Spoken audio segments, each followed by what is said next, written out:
احکام القرآن نوشته ابوبکر جصاص حنفی، جزء رابع، طبع بیروت، در سال 1412، صفحه 126. این روایت با سند صحیح.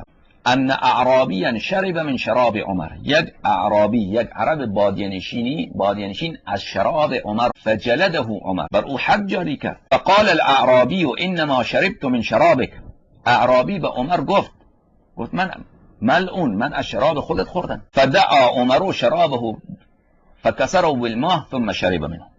پس عمر گفت که همون شراب مرا بیارید که از این خورده. اون شراب رو براش آوردن، یک مقدار آب باش قاطی کرد، خودش هم از اون خورد. این خیلی واضح و روشنه که عمر اصلا خودش از خود شراب داشت و شرابش هم مسکر بود و یک کسی از شراب او خود عمر خورده، عمر بر او حد جاری کرده و بعد خودش از باقی ماندهش هم خودش عمر خورده. سبحان